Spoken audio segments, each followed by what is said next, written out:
E assim, quando a gente tá falando dessas contas grandes, por exemplo, que você deu o exemplo anteriormente, imagino que essas contas devem pensar em estratégias avançadas, né. Sim, sim. Hoje, o que você tem de exemplo, assim, de estratégia avançada que essas contas utilizam? Nossa, tem uma questão que a gente até quando a gente configura uma conta de Uhum. Google, até antes da gente colocar a campanha no ar mesmo, a gente tem que fazer uma coisa chamada tagueamento, Tá. tá? Então, basicamente, até para quem não conhece, você não pode começar uma campanha de Google sem antes fazer ali a metrificação dos seus dados através do Google Analytics. Perfeito. Então, caso você não tenha experiência, contrate um dev, um freelancer, para fazer a instalação de Google Analytics no seu site.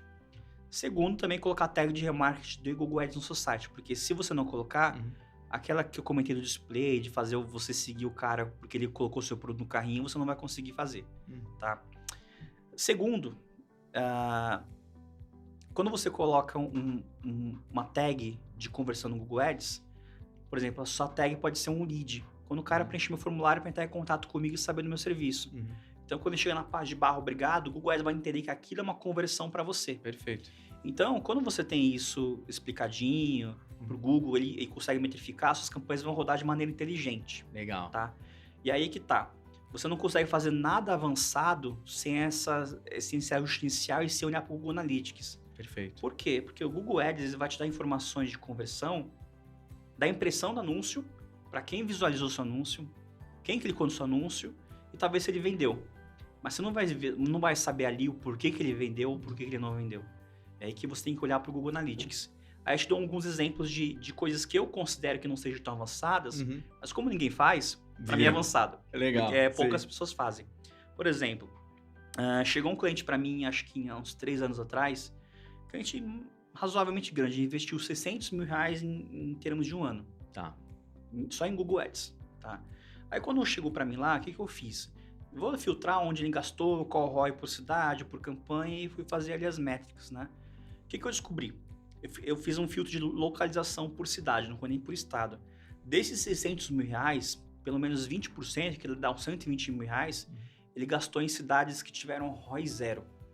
Ou seja, Olha só. só tráfego e não vendeu. Sim. Obviamente, eu sabendo que existe uma questão chamada conversão assistida, pô, o cara gastou ali um anúncio em Mogi das Cruzes, não vendeu. Ok, mas se esse cara voltou pelo orgânico depois ou pelo direto Sim. e vendeu. Só que aí a gente conseguia ver a conversão assistida no Google Analytics, nas Legal. campanhas, né? O que a gente viu? A gente zerou. A gente tirou, negativou todas essas localidades no Google Ads. Depois de um ano que essas campanhas estavam dando, chegou pra gente. A gente não teve aumento de receita. Só que o ROI aumentou em 40%. Olha que bacana. Então, teve uma margem muito maior. Sim. Isso eu considero que é um ajuste que deveria ser básico, mas como ninguém faz, ele é avançado. Vira avançado, Vira com avançado. certeza, né? Então, tem muita coisa para se fazer. Outra questão avançada é você lidar com lances, tá? Os lances do Google talvez seja a alma do negócio de uma campanha de sucesso. O que os anunciantes fazem hoje, tá? Principalmente os novos.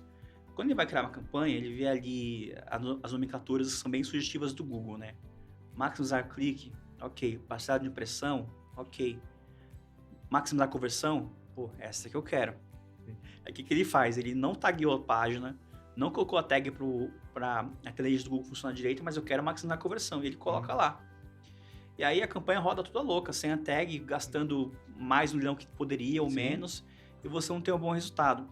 E às vezes a estratégia de como você faz o seu leilão pode ser uma ruptura entre uma campanha de sucesso e uma que não é. Exemplo, é melhor para você está vendendo pneu, eu estou dando exemplo de um cliente meu, mas não vou falar o nome. Você vende pneus, você é um fabricante de pneus. É importante para você aparecer no topo da página, pagando R$ 1, ou aparecendo mais embaixo, pagando 50 centavos? O cliente não sabia responder isso. Oi. E ele insistia que eu desse o lance mais alto para ficar no topo da página, só que o orçamento é limitado. Então, fazer até a continha, a regra de 3 básicas. Se eu tenho ali R$ 1.000 por dia, meu custo é R$ 1, do clique aparecendo aqui, quando dá meus R$ 1.000 por dia, 1.000 visitas, minha verba vai acabar. Algumas vezes o Google deixa eu gastar mais ou menos, mas no geral é isso, para simplificar. Mas se eu tô aqui, com os mesmos R$ 1.000, eu baixo meu lance para 50 centavos, eu vou abrir a mão na minha posição lá em cima. Ok. Só que o pulo do gato Esse tipo de produto, ele é um produto de pesquisa. Então, o cara que vai entrar lá em cima, no primeiro, ele vai entrar embaixo para ver qual que é o mais barato, no terceiro, no quarto. Vai clicar em todo vai mundo, clicar, né? Vai clicar no shopping, até ver o mais barato. Tá. Porque não é uma coisa de consumo, de desejo, é uma commodity. Sim. Ele quer o mais barato, porque o pneu que tá lá é o mesmo que tá aqui. Olha só. Então, o que a gente fez nesse cliente? A gente reduziu o lance, não tinha mais verba, só que a gente conseguiu aumentar muito o tráfego com a mesma verba que a gente aparecia embaixo. Sim. E a receita aumentou, sem aumentar o investimento. Ou seja, porque você tinha uma inteligência por trás, que você conheceu o cliente, o produto do cara, entendeu que era uma commodity, e que o usuário, por padrão, ele saia clicando em todo mundo para comparar. Que é o que eu faço quando eu quero comprar um negócio mais caro, basicamente, né? Sim. Tipo, puta, vou comprar uma geladeira, eu digito a geladeira ali e vou pesquisando em um monte de canto. Então faz todo sentido, ou seja, você anuncia, você gasta menos no anúncio porque o cara não vai clicar só no primeiro, ele vai clicar no primeiro, no segundo, no terceiro, no quarto, vai até encontrar o preço mais barato. Tem realmente coisas que é bom você ficar em cima, por exemplo, eu até comentei, desentupidor, encanador, o cara tá na pressa, ele vai nos primeiros ali, né? Mas no geral, se você tá falando de commodity, celular, que você tem várias pessoas anunciando, e se você tem um produto que todo mundo tá anunciando, às vezes vale o teste de você pagar mais barato para ter mais tráfego. Abrindo um monte de posição lá no Google. Isso eu considero que seja algo que às vezes é um contrassenso do que o Google pede, mas você como especialista de gestão, de tráfego, você tem que ter esse poder analítico de analisar.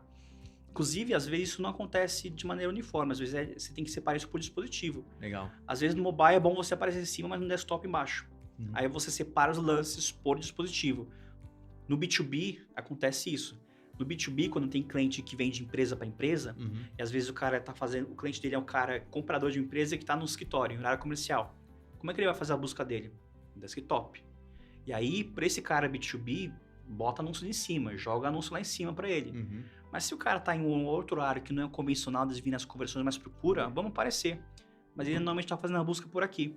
Paga mais barato, aparece embaixo e economiza dinheiro para jogar no desktop. Legal. Que é o horário da sua conversão e no momento que o cara realmente procura e no dispositivo certo. Perfeito. Então tem que ter essa análise mesmo. Isso é muito interessante, né? E aí que o Google Analytics entra, porque os dados do Google Ads não são tão apurados a ponto de você chegar nesse tipo de insight sem analisar o já. Entendi. Entendeu? Não, muito bacana. E aí, você falou de segmentação, né? Eu tive um caso de a gente não mexe tanto em Google Ads, a gente é especializado em SEO, mas a gente tem que olhar, né? Tem. É marketing de busca. Normalmente eu costumo usar informações do Ads. Em alguns casos eu peço informação para quem está fazendo o Google Ads. Falo, olha, estamos começando aqui com o cliente, precisamos saber 3 palavras-chave, o que tem melhor conversão. Até para eu atuar de uma maneira melhor no orgânico, né? Mas sem querer a gente entra na conta, às vezes vê umas coisas meio doidas ali, né? Tem uma cliente aqui que ela tinha unidades aqui no estado de São Paulo e não estava regionalizado por localização. Então, tipo, você pesquisava, aparecia uma unidade que era, tipo, em São Bernardo. Você fala, cara, peraí, se eu pesquiso um negócio que tá fora da minha cidade, eu não vou comprar nunca, né? Eu gasto dinheiro.